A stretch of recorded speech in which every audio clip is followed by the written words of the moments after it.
Hello and welcome back to my channel. I know it's been a wee while since I've actually made a YouTube video. So in today's video I'm going to be covering 5 steps and also signs that you have food and body perfectionism. So when I say 5 steps, I mean 5 steps to overcoming and letting go of that body perfectionism and food perfectionism. I also just wanted to add in before I get started that I have a free 3-step guide to overcoming emotional eating and restrictive dieting. I'm pretty sure it's worded the other way around, but yeah, so basically, yeah, it's pretty simplified. It just goes through obviously the 3 main steps that are really important in being able to overcome restrictive dieting and emotional eating. So yeah, it gives there's a few like exercises to kind of go through, especially in the first step, which are really important, and it really gives you kind of the structure and idea of what you need to do to be able to overcome it, rather than just focusing on those really band-aid fixes. It's really important to see the steps that need to be gone through in the first place to be able to overcome it. So yeah, if you want to grab that, I'll link that below. So just briefly, some of the kind of signs that you have body and food perfectionism. So if you constantly find yourself being afraid of judgment from others and wondering what they think about you in terms of food and your body, this is often a sign that you have this form of perfectionism. And also, if you find yourself often beating yourself up in your head when you do something wrong or things don't go the way you planned, you constantly basically belittle yourself because of it. These are very strong signs that you do have body and food perfectionism. So in today's video, yeah, we're going to be going through these signs a bit more and how to let go of these different things. So the first sign that I wanted to talk about is not feeling good enough. So this is just a deep sense that no matter what you do, it's never good enough, or it's not going to be good enough. So this belief is something that can hold quite strongly, obviously, in your mind and in everything you kind of do in terms of dietary wise, in terms of taking care of your body and the way you think about your body. So this really deep-rooted belief is at the basis literally just not feeling like you're ever doing good enough, even though you probably are. And yeah, so in terms of how to let go of this belief about yourself and not feeling like you're good enough, it's important to kind of question why you believe this. So what about a certain situation makes you not good enough, makes it not good enough, the things that you're doing. So when you find yourself thinking like, I could be doing better, this I don't feel like I'm doing my best, or I don't feel good enough in this way, really asking yourself why you're not feeling good enough.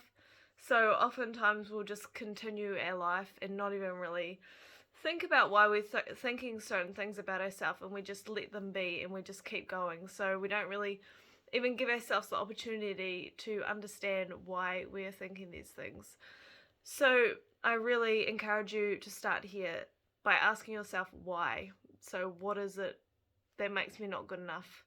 Where's the facts? Like, what, why am I saying this to myself? So really that deeper inner questioning of these obviously strong beliefs that we're holding is a really good starting place to letting go of these beliefs. The next sign I want to talk about is constantly thinking that others are judging you, or being worried about the judgment from others based on when you're doing things. So what comes with this is really just a deep kind of fear, or like a deep kind of feeling of wanting to pull back in fear of judgment from others. So whether that's not doing what you want to do because you're so afraid that other people are going to judge you, or you're too caught up in how they will perceive you, so you decide not to do it, or you don't give your full into it that you would if you didn't care about other people's thoughts around you in that situation. So if you're wanting to let go of that, it is really important, just like in the previous sign, to really ask yourself why you're concerned about the judgment from others. What is it in particular that you're afraid of? So oftentimes we'll find, and I have also written a blog post on judgment from others and what to kind of do, how to overcome it, so I will link that one below as well. But oftentimes we'll find that these fears of judgment are kind of coming from our own perceptions of ourselves. So these people that we're kind of assuming or worrying that they're going to judge us in a certain way, it's because of our own insecurities and thoughts about ourselves. So it's really important to be able to distinguish that those are our thoughts, not necessarily other people's thoughts. So if people, even if people are judging you, and which oftentimes you won't even know if they were or weren't, if they are judging you, it says a lot more about them than it does you. So if you imagine yourself in absolutely happy as, and like in a really good place mentally, do you think that you would be worrying about what other people are doing? Would you be judging them on their little mistakes, or would you be more likely to be cheering them on and helping them and celebrating all the learnings they're going through rather than judging them on them? So yeah, just really ask yourself what those fears are, and if you are concerned about others judging you, and they are judging you, what does that say about them? I really just want you to have a really good think about that, and don't just let it sit at the surface level of that fear. Really dig into it and understand what's going on to cause you to feel that way. So the third sign is you say really unkind words to yourself in your head, or out loud maybe. So what I mean by this, I'll give a kind of an example, and I mean, you probably already know what I mean, but say if you eat something you didn't plan on eating, or you eat more of something than you didn't plan on eating, you kind of thoughts like, oh my god, why'd I eat all that? I'm so disgusting. You know, things that are just really hurtful, and things you probably wouldn't be saying to other people because you know they are hurtful. So thoughts like these often have kind of become a natural reaction, or a natural kind of habit to kind of think these things when certain things happen. So to let go of this, which is really important because those thoughts are really powerful in how you feel about yourself, and how perfectionism kind of becomes a really big thing in your mind and the way you view yourself. So to really be able to let go of this stuff, it's important to first off recognize the power of these thoughts, which I think I kind of said before.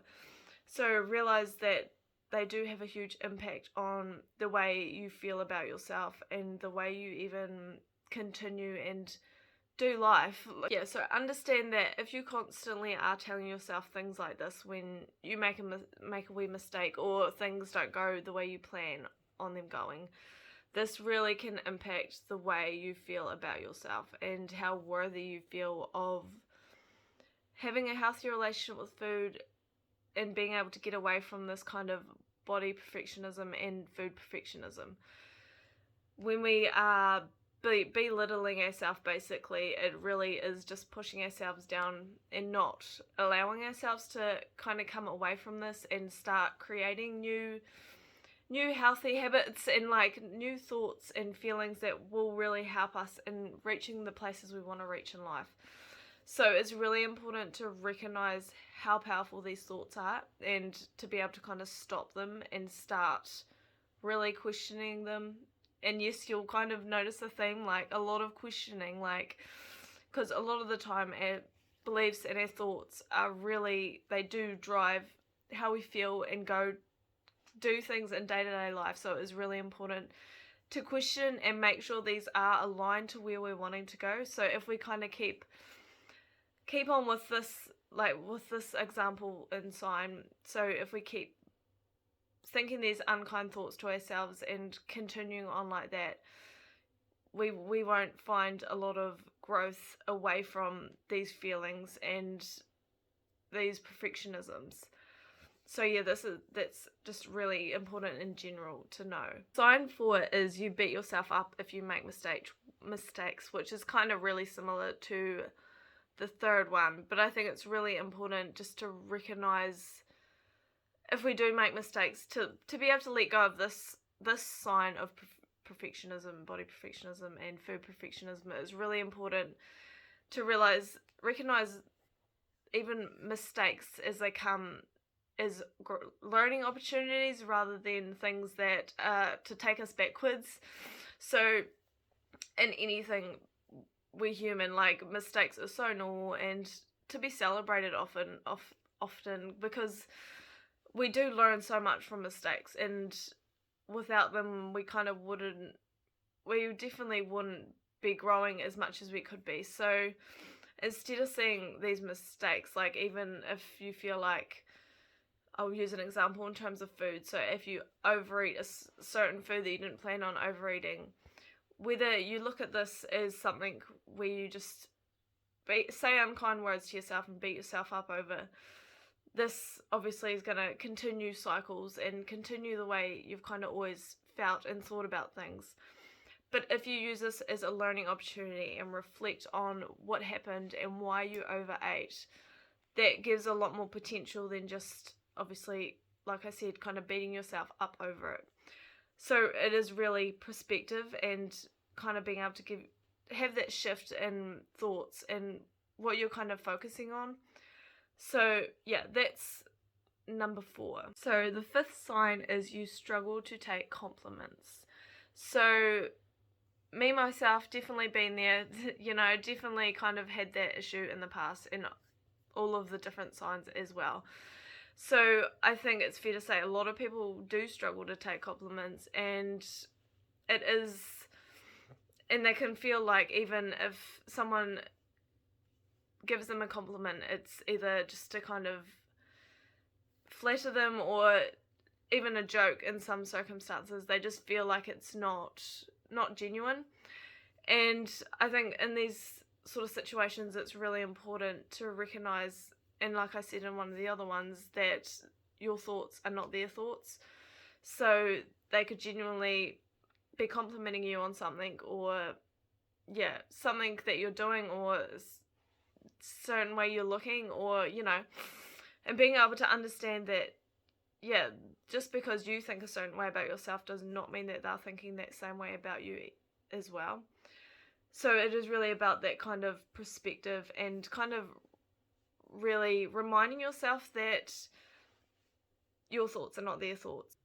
So that's pretty much around that fear of judgment, but it's kind of morphing into just not being able to take compliments, and that kind of comes from the way you're thinking about yourself and feeling about yourself. So just really recognize that these thoughts or just beliefs that people are giving you compliments often are coming from your own thoughts, and really questioning them, just like in all the previous ones, really kind of questioning where they're coming from and why they're affecting you the way they are and how you can change them, really. And so that is the 5 signs and how to let go of body and food perfectionism.